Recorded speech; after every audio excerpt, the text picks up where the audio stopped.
Welcome to the Rewired for Purpose podcast, where faith meets neuroscience, healing meets identity, and women rise into the fullness of who God created them to be. This is the place where you learn how to turn your pain into purpose. I'm your host, Rosangela Ate, certified Christian life and brain coach, prophetic voice, mentor, wife, mother, grandmother, and a woman on a mission to help you renew your mind, regulate your nervous system, and break free from the lies that have kept you stuck. My heart is to empower you to walk in your God-given identity and discover your purpose. If you're new here, I'm so glad you found your way. And if you've been walking this journey with me for a while, welcome home. Today's episode is for the woman who is waiting for clarity, waiting for a breakthrough, for provision, waiting for promises to unfold, waiting and wondering if anything is actually happening. Because waiting can feel like silence, like nothing is moving, like you've been overlooked, like God pressed pause on your life. And yet, Scripture tells us something very different. Those who wait on the Lord shall renew their strength. They shall mount up with wings like eagles. They shall run and not be weary. They shall walk and not faint. Isaiah 40:31. That verse doesn't say those who rush. It doesn't say those who figured it out. It doesn't say those who force doors open. It says those who wait. So today we're going to talk about why waiting is not punishment, how joy is possible even in uncertainty, what neuroscience says about seasons of delay, and how God uses waiting to form strong roots before visible growth. Let's be honest, waiting is uncomfortable. Our brains are wired to seek certainty. When we don't know what's coming next, the nervous system interprets that as danger. Neuroscience shows that uncertainty activates the amygdala, the fear center of the brain. That's why waiting often brings anxiety, overthinking, and a constant urge to do something. Your body isn't broken. It's responding exactly how it was designed to respond. But there's a problem. When uncertainty lasts too long, the brain can start creating stories, worst case scenarios, old memories, past disappointments, unfinished grief. And suddenly the waiting isn't just about what's next, it becomes about what might go wrong. And that's where joy feels impossible. Scripture never treats waiting as inactivity. In Hebrew, the word used in Isaiah 40:31 for wait, kavah, it doesn't mean sitting around doing nothing. It means to bind together, to twist, to intertwine, to be strengthened through tension. Waiting biblically is an active process. It's a place where faith is stretched, character is shaped, endurance is developed, roots grow deep. God doesn't waste waiting, He uses it. Let me give you one of my favorite metaphors, the bamboo. When bamboo is planted, nothing visible happens for years. No shoots, no growth, no proof. For up to 5 years, bamboo grows entirely underground. During that time, it's developing an extensive root system, deep, wide, strong, and unshakable. Then suddenly, almost overnight, it shoots up. Some species, this is crazy, grow up to 90 feet in a matter of weeks. Was the bamboo stagnant for 5 years? No, it wasn't. It was being prepared to sustain the rapid growth without collapsing. This is what God does in the waiting seasons.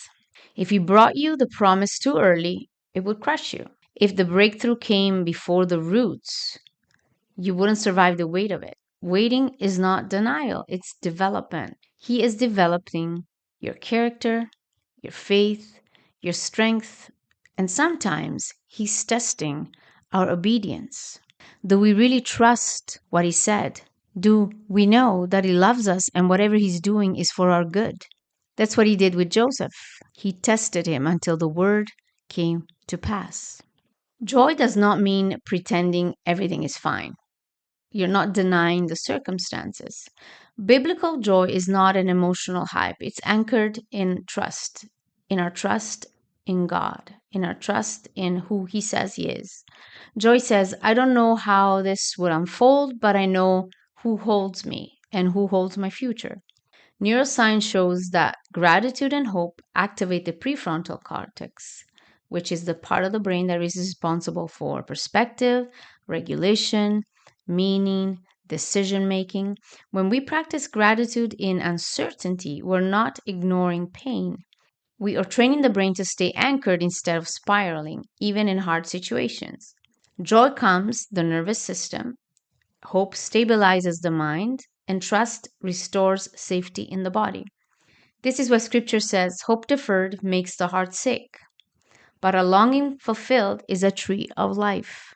Proverbs 13:12. God knows waiting can weary the heart. That's why he invites us to guard hope, not abandon it. Waiting seasons form things that instant answers never could. They form humility, discernment, emotional regulation, reliance on God instead of outcomes, identity rooted in sonship and daughterhood, not success. And it also develops our trust in God. Waiting strips us of false supports. It reveals where we've leaned on control, approval, or self effort. And slowly, quietly, but deeply, God rebuilds us from the inside out. Strong roots, healthy boundaries, a calm nervous system, a grounded identity. This is why those who wait on the Lord rise. They don't just survive, they soar and they thrive. Let me give you a few simple practices you can start today. Name the season. Say out loud, I'm in a waiting season and God is still working. Anchor your body. Slow breathing, feet on the floor, hand on your chest, and remind your nervous system, I am safe. Practice daily gratitude. Not big things, small anchors. This rewires the brain towards hope. Ask better questions. Instead of, when will this end? Ask, what are you forming in me right now, God? Stay planted. Don't uproot yourself out of frustration. Bamboo doesn't move locations mid growth, it stays. And the growth under the earth, the hidden growth, will allow it to sustain the massive bamboo shoots when they grow. And this is what happens with us. We strengthen our character, we strengthen our faith, we build our foundation so strong that when whatever it is that the Lord is preparing for us comes, we will be able to sustain it and the growth will be exponential. If you're waiting today, I want you to hear this clearly. You are not behind and you are not forgotten. You're not being punished and you're not wasting time. You're being strengthened, prepared, and you're growing roots that will sustain what's coming. Those who wait on the Lord do not shrink, they rise. And one day, suddenly, quietly, and unexpectedly, you will look back and realize this waiting was the making. That's what Joseph said to his brothers. He said, what you meant for evil, God turned it into good. If this episode spoke to you, share it with someone who is in a waiting season. And if you want support walking through this process, mind, body, and spirit, I love to walk with you. You are not alone. And until next time, keep rising. Thank you for listening to the Rewired for Purpose podcast. I'm so grateful you spent this time with me. Remember, you were made for greatness. You were chosen for such a time as this. No matter what season you're in, pressing or blooming, God's purpose for your life is still unfolding, and His joy is your strength. If you're ready to discover your God-given purpose and walk in true healing and freedom, I would love to walk with you and guide you through the process. You can learn more about my coaching and resources at www.theshiftercoaching.com. Until next time, stay rooted, stay joyful, and keep rewiring your mind for the purpose God designed you for.